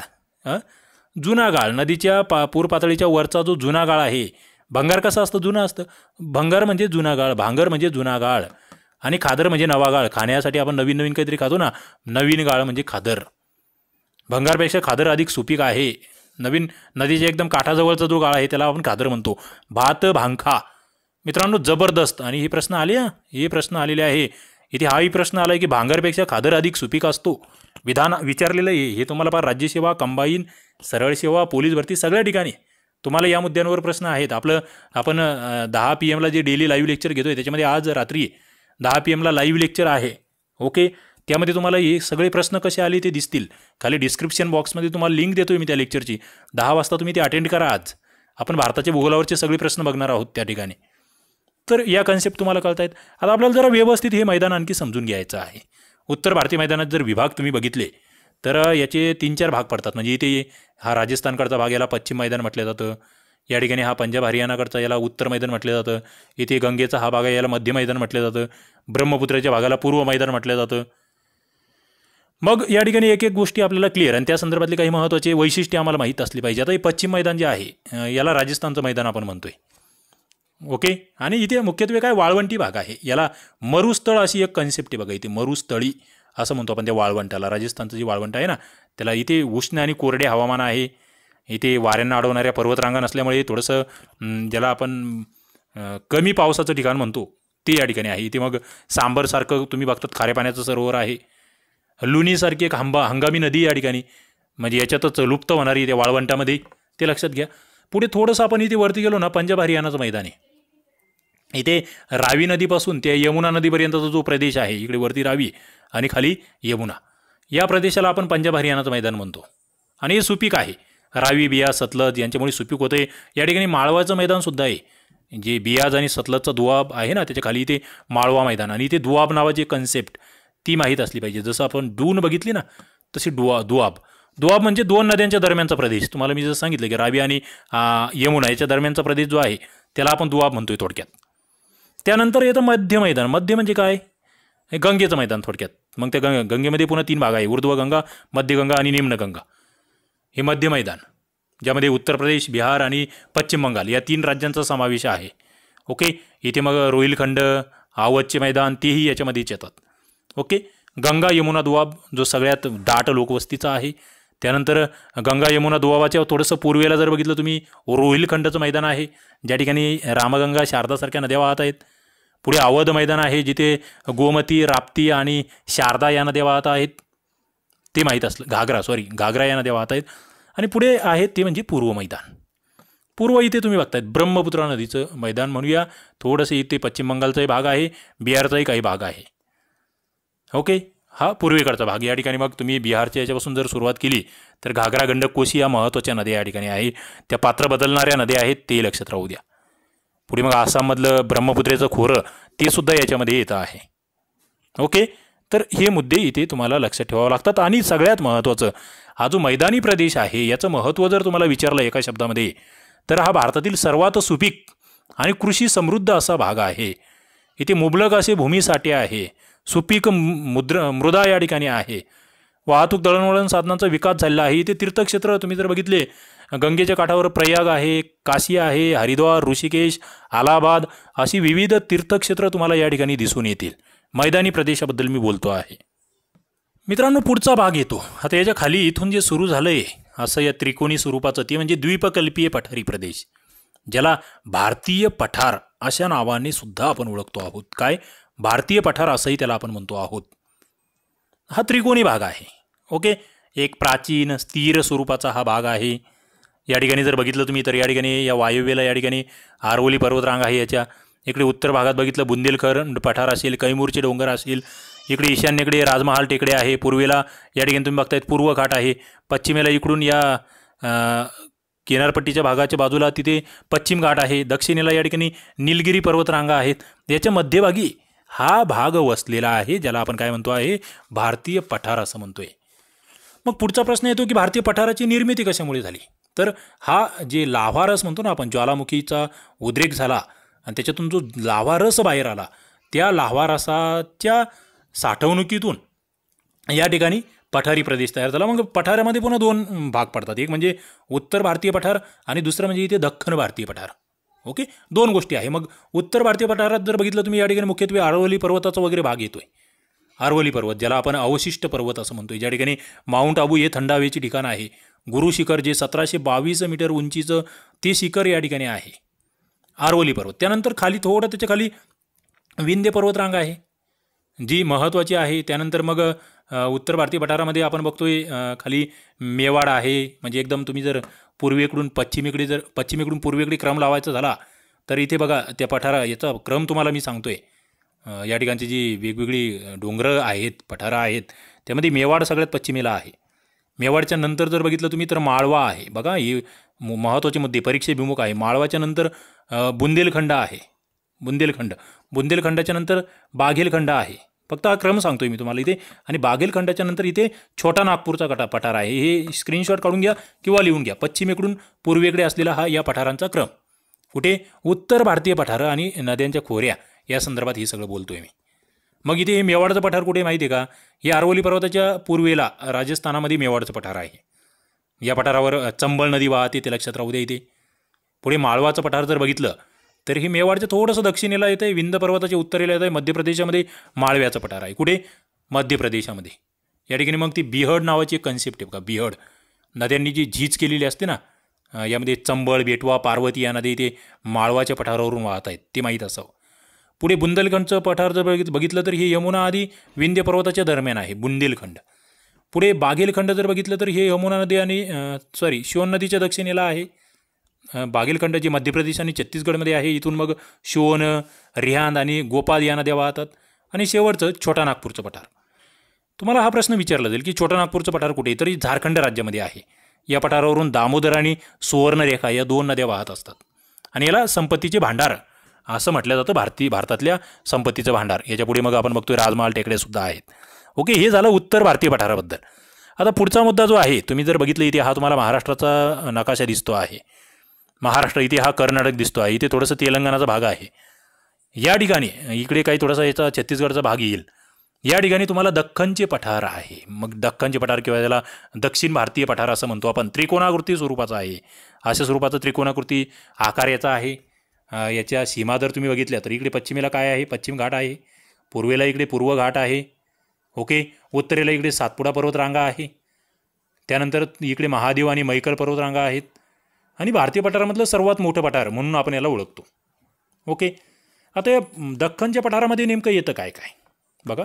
दख्खनच्या पठारात येतं काय काय तर यामध्ये सगळ्यात महत्त्वाचं इथे सातपुडा पर्वतरांगेचा काही भाग येतोय. नंतर इथे हे महाराष्ट्र पठार येतं आहे.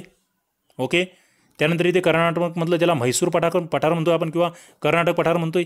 पुढे इथे तेलंगणा किंवा आंध्र पठार आपण ज्याला म्हणतोय. त्यानंतर इथे पश्चिम घाटाचा सुद्धा भाग त्याच्यात येतोय. पूर्व घाटाचा सुद्धा भाग या ठिकाणचा त्याच्यात येतो आहे. खाली निलगिरी पर्वतसुद्धा त्याच्यात येतं आहे. या सगळ्या बाबी ओके महत्त्वाचं. मग आता एक एक समजून घेऊ आपण. इथे जर वरती बघितलं तुम्ही, इथे कोणती रांग आहे, सातपुडा पर्वतरांग जी पश्चिम पूर्व आहे. नर्मदा आणि तापीच्या दरम्यान पसरलेली आहे. वरून इकडून नर्मदा आणि खालून तापी नदी. ओके, कोणती, सातपुडा पर्वतरांगेबद्दल मी या ठिकाणी बोलतो आहे. या ठिकाणी ही मध्ये या ठिकाणी हिरवीगार अशी सातपुडा पर्वतरांग म्हणूया. वरून नर्मदा आहे, खालून तापी आहे. आणि या ठिकाणचं ते सर्वोच्च शिखर मग तुम्हाला सातपुडेमधलं धूपगड माहीत पाहिजे. कोणतं, धूपगड 1350. या ठिकाणी पंचमढी, चिखलदरा, तोरणमाळ ही थंड हवेची ठिकाणं आहेत. मुद्दा महत्त्वाचा. याच्या मग पूर्वेला थोडंसं इकडे महादेव आणि मैकल डोंगर रांगा. त्यानंतर खाली आपण आलो थोडंसं खाली, तर खाली महाराष्ट्र पठार लागते बरोबर. सातपुड्याच्या खाली महाराष्ट्र पठार. ते कशापासून बनलं आहे, सोपा प्रश्न तुमच्यासाठी तयार होतो. ते म्हणजे बेसाल्ट खडक. महाराष्ट्र पठार हे बेसाल्ट खडकाचे बनलेले आहे. इथे मृदा कोणती आहे, रेगूर मृदा आहे, कापसाची काळी मृदा, ब्लॅक कॉटन सॉईल म्हणतोय आपण त्याला. आणि या ठिकाणी मग हे इकडे दक्षिणेला याला पश्चिमेला समांतर अशी इथे सह्याद्री रांग आपण बघतोय. मग खाली पुन्हा वेगवेगळ्या डोंगर रांगा आहे, सातमाळा अजिंठा, हरिश्चंद्र बालाघाट, शंभू महादेव या सगळ्या. आणि त्याच्यामध्ये मग ती गोदावरी, भीमा, कृष्णा, खोरे हे सगळं कशाच्या बाबतीत बघतोय आपण, या सगळ्या बाबी तुमच्या महाराष्ट्र पठाराबाबतीत. ओके, हे इथे लक्षात राहू द्या. बघा या ठिकाणी काही रांगा मी तुम्हाला बोललो होतो, पर्वत, अरवली पर्वत आपण जे म्हटलो, इथलचं एक गुरु शिखर तुम्हाला लक्षात ठेवायचं आहे आणि माउंट आबू लक्षात ठेवायचं आहे, बरोबर. आणि इथे जे आता बोलतोय मी तुम्हाला जे महाराष्ट्र पठाराबाबतीत, इथे हे विंध्य पर्वतरांगा, त्यानंतर सातपुडा पर्वतरांगा, नंतर सातमाळा पर्वतरांगा, त्यानंतर हरिश्चंद्र बालाघाट डोंगर, शंभू महादेव डोंगर. ओके, इथे हे मध्य भारत पठार तुम्ही म्हणतायत, या बाबी इथे तुम्हाला लक्षात ठेवायच्या आहेत. त्यानंतर मग या राजमहाल टेकड्या बघा इकडे आहे, गर्जहात डोंगर या ठिकाणी तुम्ही बघता आहात. आणि इकडे तुम्हाला पूर्व घाटातल्या सुद्धा काही बाबी आताच इथे सांगून देतोय, म्हणजे उत्तरेकडून दक्षिणेकडे तुम्हाला क्रम विचारला तर या नल्लामल्ला टेकड्या, वेणुकोंडा टेकड्या, पालकोंडा टेकड्या, नागरी टेकड्या. पुढे मग खाली इथे शिवराय टेकड्या महत्त्वाच्या आहेत. पंचैमलाई आहे, पलनी आहे, कार्डमम टेकड्या बघा या ठिकाणी खाली. इकडे आनाईमलाई टेकड्या बघताय तुम्ही, दोडाबेट्टा शिखर आहे, निलगिरी आहे आणि कुद्रेमुख आहे. याचे फक्त या ठिकाणी हे दाखवण्याचा हेतू काय आहे की तुम्हाला हे सगळे स्थानं, ठिकाणं माहीत झाली पाहिजे. आपण काय करतो, पुस्तक वाचत बसतो, आमच्या ते कधीच लक्षात राहत नाही. थोडेसे नकाशे जर आम्ही बघितले तर त्या बाबी आम्हाला जास्त सोप्या वाटायला लागतील. बघा या ठिकाणी आता महाराष्ट्र पठार झाल्यानंतर थोडंसं खाली तुम्ही या ठिकाणी आलात ना तर तुम्हाला कर्नाटक पठार किंवा म्हैसूर पठार दिसतं. ते किती महत्त्वाचं आहे. मग त्या ठिकाणी कृष्णा, तुंगभद्रा, कावेरी या नद्या तिथून वाहत आहेत, तेवढं फक्त लक्षात ठेवा. त्याच्या पूर्वेला आपण बघतोय मग तामिळनाडूचा प्रदेश आणि पश्चिमेला केरळचा मैदानी प्रदेश आहे. खाली थोडंसं इकडे पूर्वेला आलात तुम्ही, इकडे या ठिकाणी महाराष्ट्राच्या थोडंसं, तर तुम्हाला तेलंगणा पठार दिसतंय, ज्याला आंध्र पठारही म्हणतोय आपण. एक प्राचीन आग्नीज खडकापासून बनलेलं आहे ते, इग्नियस रॉक ज्याला म्हणतोय आपण, काय आग्नीज खडक, याच्यापासून बनलंय तेलंगणा पठार. डोंगराळ भाग आहे या ठिकाणी, डोंगराळ आहे. या भागामध्ये ग्रॅनाईट आणि अछिद्र खडका आहे, त्यामुळे तलावांची निर्मिती. बघा तेलंगणा पठार हे तलावांसाठी प्रसिद्ध आहे, हे या ठिकाणी लक्षात ठेवायचं आहे. पुढचा मुद्दा या ठिकाणी येतो तो म्हणजे पश्चिम घाट. काय पश्चिम घाट, ते लक्षात राहू द्या. पश्चिम घाटाबद्दल काही महत्त्वाचे मुद्दे लक्षात ठेवा. आता इथे पश्चिम घाट हा एक घटक आहे, कशाचा, दख्खनच्या पठाराचा. ओके, घाट म्हणतोय मी त्याला. हा घाट जर बघितलं तुम्ही, इकडे उत्तरेला तापी नदीपासून ते दक्षिणेला कन्याकुमारीपर्यंत पसरलेला आहे. पश्चिम घाटाबद्दल बोलतोय. दख्खनच्या पठाराचा हा भाग आहे. ओके, याची जवळपास एक लांबी जर बघितली तर एक 1600 किमी एवढी लांबी याची. आणि याला पश्चिम घाटाला महाराष्ट्र आणि गोव्यामध्ये सह्याद्री या नावाने ओळखतात. ओके, उंची सरासरी 1200 मीटरच्या आसपास आहे. याचा उतार पूर्वेकडे आपण बघतोय. पश्चिम घाटा इकडे अरबी समुद्र आणि बंगालच्या उपसागराला मिळणाऱ्या नद्या ज्या आहेत त्याचा जलविभाजक आहे. तो प्रश्न आपण बघितलाय. मग इथे सह्याद्री आपण म्हणतोय त्याला वरती.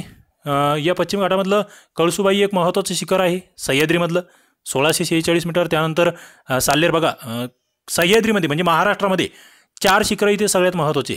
एक कळसुबाई 1646 मीटर, दुसऱ्या या ठिकाणी आहे साल्हेर, त्याचा आपण शॉर्टकट तुम्हाला मी सांगितले महाराष्ट्राचा भूगोल शिकवताना, 1567 मीटर.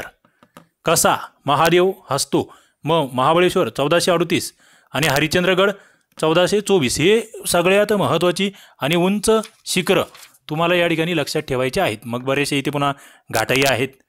ओके, ज्यामध्ये थळघाट, बोरघाट, माळशेज, कुंभारली, आंबोली अशी घाट, त्यांचे मग उत्तरेकडून दक्षिणेकडचे क्रम ते लक्षात ठेवायचे आपल्याला. त्यानंतर थोडंसं खाली जर आपण आलो, गोव्यापासून खाली जर आलो आपण, तर निलगिरी पर्वतरांगापर्यंत हा ओबडधोबड आणि घनदाट जंगलाचा भाग आहे. त्याची उंची कमी होत गेली. इथे मग कुद्रेमुख नावाचं एक शिखर आहे 1892 मीटरचं. पुष्पगिरी नावाचं एक शिखर आहे खाली, जे 1714 मीटरचं आहे, ते लक्षात ठेवा. आता दख्खनच्या पठाराचं एक शेवटचं टोक म्हणून खाली या ठिकाणी जर बघितलं तुम्ही तर त्याला निलगिरी पर्वतरांगा असं म्हटलं जातं. बघा मुद्दे फार महत्त्वाचे, सगळे नकाशामधून व्यवस्थित या ठिकाणी तुम्हाला फक्त वेळ काढून व्यवस्थित थोडंसं संयम ठेवून बघायचं आहे सगळं. निलगिरीमध्ये पश्चिम घाट आणि पूर्व घाट एकत्र येतोय. बघा पश्चिम घाट आणि पूर्व घाटाला एकत्र आणण्याचं काम या ठिकाणी कोण करतं आहे, निलगिरी पर्वतरांग करते आहे. निलगिरी, या निलगिरीमधलं सर्वोच्च शिखर म्हणजे दोडाबेट्टा. कोणतं, दोडाबेट्टा शिखर निलगिरीमधील 2637 मीटर. त्यानंतर माकुर्णी नावाचं शिखर सुद्धा इथे. दोडाबेट्टाच्या या पायथ्याशी, याच्या पायथ्याशी उटी नावाचं एक थंड हवेचं ठिकाण आहे. उटी, ते आम्हाला माहीत असलं पाहिजे, थंड हवेचं ठिकाण. ओके, त्यानंतर इथे एक पालघाट नावाची खिंडसुद्धा आहे, पालघाट खिंड. हे सगळं निलगिरीमध्ये आहे. ओके, मुद्दे सगळे परीक्षेभिमुख आहे. या खंडीमुळे पश्चिम घाटाची सलगता नष्ट झाली असं म्हटलं जातं. ओके, आणि मग पुढे इथे आणखी पालघाटच्या थोडंसं दक्षिणेला जर तुम्ही खाली आलात तर इथे एक आनईमुडी नावाचं शिखर आहे. काय? आनईमुडी, जे पश्चिम घाटातील सर्वात उंच शिखर, ज्याची उंची आहे 2695 मीटर. हे तर पाठच करायचं तुम्हाला. आनईमुडी 2695 मीटर उंची. ओके, मग या आनईमुडीच्या उत्तरेला आनायमली आहे, ईशान्येला पलनी आहे, दक्षिणेला कार्डमम आहे. 3 डोंगर रांगा. ओके, 3 डोंगर रांगा तुम्हाला या ठिकाणच्या मी सांगतो आहे. कोणकोणत्या? अण्णामलाई. ओके, अण्णामलाई, त्यानंतर पलनी आणि त्यानंतर कार्डमम. 3 डोंगर रांगा या ठिकाणच्या तुम्हाला लक्षात ठेवायच्या आहेत. त्याच्यानंतर खाली आपण बघतोय अण्णामलाई डोंगर रांग सगळ्यात प्रसिद्ध. पलनीच्या दक्षिणेला कोडाई कॅनॉल नावाचं एक आणखी शिखर या ठिकाणी आहे. थंड हवेचं ठिकाण या ठिकाणी आहे. कोणतं? कोडाई कॅनॉल. तर ही सगळी मुद्दे इथे लक्षात ठेवा. आता पुढचा मुद्दा येतो तो म्हणजे इथे पूर्व घाट. हा पूर्व घाट जो आहे, आपण आत्ता तुम्हाला ती शिखरं सगळी सांगितली मी. छोट्या नागपूरचा पठारापासून ते खाली निलगिरी पर्वतरांगेपर्यंत इथे पूर्व घाट पसरलेला आहे. बघा या ठिकाणी तुम्ही हा बघतायत, हा इथे छोट्या नागपूरच्या पठारापासून ते खालीपर्यंत हा पसरलेला आहे. त्यानंतर महेंद्रगिरी नावाचा जो भाग आहे पूर्व घाटामधला, महानदी ते गोदावरी, या ठिकाणी महानदीपासून ती इकडे खाली गोदावरीपर्यंत इथे जो भाग आहे मधला, याला महेंद्रगिरी असं म्हटलं जातं. बघा नावं महत्त्वाची, इंटरेस्टिंग आहे. महेंद्रगिरी. महेंद्रगिरीची सरासरी उंची एक जवळपास 900च्या आसपास आहे. त्यातलं महेंद्रगिरी नावाचं शिखर जे ते 1501 मीटर एवढं उंचीचं आहे. ते मुद्दे आम्हाला माहीत असले पाहिजे. त्यानंतर खाली आंध्र प्रदेशच्या पूर्व घाटाचे डोंगर रांगा जे आहेत त्यांना नल्ला मल्ला म्हटलं जातं. मग इथं आंध्र किनारा जो आहे ना, इथे ज्या डोंगर रांगा आहेत यांना नल्ला मल्ला या नावाने ओळखले जाते. आंध्रमध्ये नल्ला मल्ला, ते लक्षात ठेवा. राज्यही लक्षात ठेवा. त्यानंतर खाली आणखी थोडंसं खाली जर नल्ला मल्ला डोंगर भागामध्ये बघितलं तुम्ही आंध्रमध्येच, तर इथे तिरुपती नावाचे टेकडे आहे. ओके, तिरुपती टेकडे. आणि या रांगेच्या दक्षिणेला खाली मग पालकोंडा आहे. त्याच्यानंतर खाली तामिळनाडूमध्ये गुंतागुंतीचे डोंगर आपण बघतो आहे. त्यामध्ये बरेच आहे ते जावडी, कोल्लामलाई, बरेचशा टेकडे त्या ठिकाणी आहेत. आता नेमकं हे जे हे आहे पठारी प्रदेश ज्याला म्हणतोय आपण, दख्खनचा पठार असेल किंवा उत्तर भारतीय पठार, याचं महत्त्व काय? तर सगळ्यात महत्त्वाचं म्हणजे या ठिकाणी खनिज संपत्ती. आणि खनिजामध्ये मग छोटा नागपूरचं पठार तुम्हाला माहीत आहे. ओके, इतरही बरंचसं जलविद्युत निर्मिती. त्यामध्ये मग इकडे तुम्ही शरावती नदीवरचा जोग धबधबा पाहिला इथे कर्नाटकमधला. त्यानंतर खाली कावेरी नदीवरचा शिवसमुद्रम धबधबा, ते महत्त्वाची बाबी आहेत. त्यानंतर पर्यटन स्थळं आहेत, थंड हवेची ठिकाणे आहेत, ती आम्हाला माहीत असली पाहिजे. ओके, एवढ्या बाबी इथे तुम्हाला या पठारी भागाबाबतीत माहीत असल्या पाहिजेत. आता आपण जातो आहोत या ठिकाणी चौथ्या भागाकडे. ओके, चौथा भाग म्हणजे किनारी मैदानी प्रदेश. किनारी मैदानी प्रदेश म्हणतोय आम्ही याला, मी बेटं म्हणत नाही, किनारी मैदानी प्रदेश. आणि मग याच्यामध्ये 2 बाबी येतात. इकडे हा भाग जर बघितला तुम्ही, इकडचा हा पूर्व किनारी मैदानं आहेत. पूर्व घाटाच्या बाजूला आहे, एकदम समुद्राच्या कडेला. आपण बघितले की मुख्य जे समुद्री किनारा आहे त्याची लांबी जवळपास 6100 किमी इतकी आहे. त्याचा हा भाग आहे. आणि इकडे येतो पश्चिम किनारा. मग पूर्व किनारा जर बघितला तुम्ही, पूर्व किनाऱ्याबद्दल आपण आधी बघूया. हा पूर्व घाट, इथे पूर्व घाट आणि इकडे बंगालचा उपसागर, याच्यामध्ये आहे हा. ओके, पूर्व किनारा.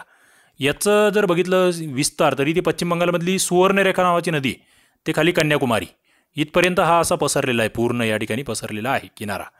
यामध्ये मग इथे ओरिसाचा उत्कल किनारा आहे, इकडे आंध्र प्रदेशचा किनारा आहे आणि खाली तामिळनाडूचा किनारा आहे. ओके, आणि पूर्व किनारी मैदान जे आहे ना, हे पश्चिम किनाऱ्यापेक्षा अधिक रुंद, विस्तृत आणि अधिक सपाट आहे. हे वैशिष्ट्य त्याचं लक्षात ठेवा. कारण की या भागामध्ये त्रिभुज प्रदेश हा एक नवीन कन्सेप्ट दिसते आपल्याला. त्रिभुज प्रदेश कोणत्या नदीचे? महानदी, गोदावरी, कृष्णा, कावेरी.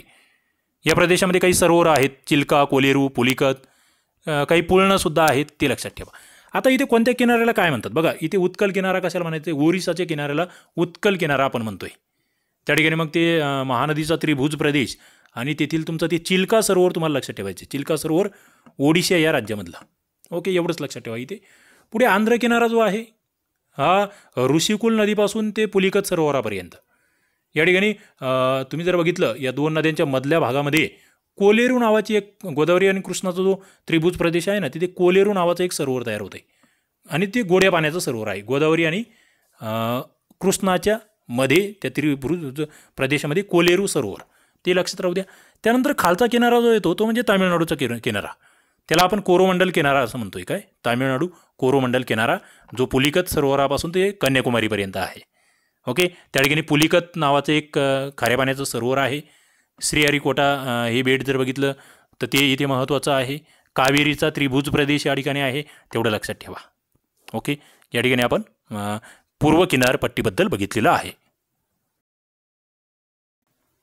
आता पुढचा घटक आपला या ठिकाणी येतो तो म्हणजे पश्चिम किनारा. पश्चिम किनारी मैदान आपण ज्याला म्हणूया. बघा या ठिकाणी इथून ती सुरुवात होते आहे कुठे, गुजरातपासून. मात्र याचा जो विस्तार जर बघितला तुम्ही तर इकडे अरबी समुद्र आणि इथे पश्चिम घाट. याच्यामध्ये जे आहे इथे मध्ये हा काय आहे, पश्चिम किनारा आहे. ओके, याचा विस्तार इकडे कच्छच्या रणापासून ते खाली कन्याकुमारीपर्यंत आहे. एक अरुंद आहे, हा पाहिजे तसा त्या ठिकाणचा पूर्वेसारखा रुंद नाही आहे. दंतूर आहे, खोल आहे, तीव्र नद्या या ठिकाणी आहेत. आणि याचा विस्तार बघितला तर वरती गुजरात, नंतर महाराष्ट्र, नंतर गोवा, नंतर कर्नाटक आणि खाली केरळ असे या राज्यांमधून आहे. आता सगळ्यात आधी याचा पहिला भाग जर बघितला तुम्ही तर इथे हा काठियावाड किनारा तुम्ही बघता. तिथे याला कच्छेचं द्वीपकल्प असंही म्हटलं जातं. एकदम वाळवंटी निमोसाड भाग आहे. या भागामध्ये कच्छचे रण आपण बघतो. इथे लुनी नावाची एक नदी बघा, लुनी. कोणती? लुनी नदी तुम्हाला इथे लक्षात ठेवायची आहे. ओके, मैदानांची उंची कमी आहे, वालुकामय भाग आहे. त्यानंतर इथे आपण काठेवाड आणि सौराष्ट्र द्वीपकल्प, इथे तुम्हाला गिरनार पर्वत एक महत्त्वाचा आहे बघा, गिरनार पर्वत, तो लक्षात ठेवा. ओके, पुढे गुजरात मैदान, मग याच्यातच त्यामध्ये साबरमती आणि मही नद्या येतात, नर्मदा तापी नद्या येतात, लोयस मातीचे प्रदेश या ठिकाणी आहे. आणि पुढे सुरू होतो मग कोकण किनारा. ओके, कोकण किनारा हा महाराष्ट्र आणि गोवा दोघांचा किनारा आहे कोकण. इथे आपण जांभ्या खडकाचा बराचसा भाग आपण बघतो आणि खाड्या आपल्याला माहिती आहे. त्याच्या संदर्भात मग पूर्ण महाराष्ट्राचा भूगोल आपण पाहिलेला आहे. त्याचं संपूर्ण असंच एक मेगा लेक्चर त्या ठिकाणी संपूर्ण रिव्हिजन सिरीज म्हणून आपण टाकलेलं आहे. ते लेक्चरही तुम्हाला खाली डिस्क्रिप्शनमध्ये देतो मी, महाराष्ट्राच्या भूगोलाबद्दल संपूर्ण. आता इथे कोकण झाला. कोकणाच्या नंतर खाली हा येतो याचा कर्नाटकचा किनारा, ज्याला कानडी किनारा असंही म्हटलं जातं आहे. ओके, कानडा मैदान असंही म्हटलं जातं आहे, जे गोव्यापासून मंगलोरपर्यंत पसरलेलं आहे. त्या ठिकाणी आपण जर बघितलं शरावती नदी महत्त्वाची या कर्नाटकमध्ये, शरावती. ओके, पुढे आपण जातो आहोत केरळ किनाऱ्याकडे, ज्याला आपण मलबार किनारा असंही म्हणतोय. केरळची किनारपट्टी या ठिकाणी जर बघितली तुम्ही, मलबार किनारा जो मंगलोरपासून ती कन्याकुमारीपर्यंत आहे. ओके, मलबार किनारपट्टी असं आपण म्हणतो त्याला, ज्या ठिकाणी खायल किंवा खाजन सरोवर आहेत. आणि यामधलं वेंबनाड नावाचं एक महत्त्वाचं सरोवर इथे तुम्हाला लक्षात ठेवायचं आहे. कोणतं? वेंबनाड. कायल, याला कायल असं म्हटलं जातं, जलवाहतुकीसाठी उपयोगी असतात. तर अशा पद्धतीने ही किनारी मैदानं. मग याच्यामध्ये बेटं महत्त्वाची आपल्यासाठी, मासेमारीसाठी अत्यंत महत्त्वाचं आहे. पुढे पुळणं वगैरे चौपाट्या पर्यटन स्थळं आहेत, ती महत्त्व म्हणून आम्हाला बेटं याच्या बाबतीत लक्षात ठेवावं लागतं, किनाऱ्यांच्या बाबतीत. ओके, आता आपण पुढच्या मुद्द्याकडे बोलतो आहोत. पुढचा आणि शेवटचा विभाग या ठिकाणी येतो तो म्हणजे भारतीय बेटे. काय? भारतीय बेटे. आणि भारतीय बेटे म्हटल्यावर या ठिकाणी मुख्यत्वे दोन बेटे, एक अरबी समुद्रातील बेटे आणि दुसरे बंगालच्या उपसागरातील बेटे. हे दोन भाग आम्हाला इथे अभ्यासावे लागतात. बघा या ठिकाणी हा इकडचा भाग तुम्ही बघता आहात, हा अरबी समुद्र आम्ही बघतो आहोत आणि हे लक्षद्वीप बेटं आम्ही बघतो आहोत. काय?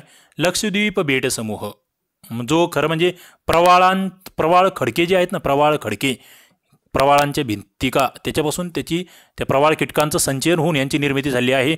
म्हणून लक्षद्वीप बेटांना प्रवाळ बेटे असं म्हटलं जातं. एवढं या ठिकाणी लक्षात राहू द्या, प्रवाळ बेटे. ओके, महत्त्वाचा मुद्दा आहे, माहीत असावा असा आहे. याच्यामध्ये जवळपास 36 बेटं, त्यापैकी 11 बेटांवर मानवी वस्ती आहे. फक्त 32 चौरस किमी एवढं क्षेत्रफळ असलेलं हे ठिकाण. यामध्ये मग आमिनदिवी बेट समूह आहे, लक्षद्वीप बेटं आहे आणि मिनिकॉय बेटं आहेत. म्हणजे बघा इथे तुम्ही सगळ्यात खाली तुम्हाला मिनिकॉय बेटं दिसतील. या ठिकाणी इथे तुम्हाला वरती आमिनदेवी बेटं दिसत आहेत. ओके, मध्यभागी तुम्हाला लक्षद्वीप बेटं दिसत आहेत. अशा पद्धती या तिघांपासून मग इथे 9 डिग्री चॅनल असेल, 8 डिग्री चॅनल असेल, ते जे आपण अक्षांश दृष्टिकोनातून म्हणतो ना, ते तुम्हाला इथे माहीत असलं पाहिजे. ओके, तर थोडक्यात आहे हे. याची राजधानी मला सांगा तुम्ही. आता तुम्हाला तेवढा एक सोपा प्रश्न विचारतो मी की लक्षद्वीप बेटांची राजधानी कोणती आहे. ओके, लक्षद्वीपची राजधानी कोणती आहे. पुढे आम्ही या ठिकाणी येत असतो ते म्हणजे बंगालच्या उपसागरामध्ये. बंगालच्या उपसागरामध्ये अंदमान आणि निकोबार बेटं. ओके, या ठिकाणी जवळपास एक 304 बेटं याच्यात आहे. आणि हे जर बघितलं ना, एक पर्वतरांग आहे, त्याची शिखरे राखी ने योमा अशा नावाचं एक पर्वत रांग वरून ती पार म्यानमारपासून येते, तिची ही शिखरं आहेत. अंदमान आणि निकोबार यामध्ये बरीचशी बेटं आहेत. जवळपास 8,249 एवढा याचं क्षेत्रफळ किंवा याचं विस्तार आपण म्हणूया. यामध्ये मग एक अंदमान बेटं आहेत, दुसरे निकोबार बेटं आहेत. ओके, ते लक्षात ठेवावं लागेल. जे बघा तुम्हाला कार निकोबार दिसते, लिटल अंदमान दिसते, त्या ठिकाणी इकडे ग्रेट निकोबार दिसतं आहे. ओके, पोर्ट ब्लेअर या ठिकाणी दिसतं आहे तुम्हाला, याची राजधानीचं ठिकाण ते माहीत असलं पाहिजे. बेटं एक महत्त्वाचे उत्तम थांबे म्हणून आपण बेटांकडे बघू शकतो. तर या बाबी इथे आम्हाला माहीत असल्या पाहिजेत.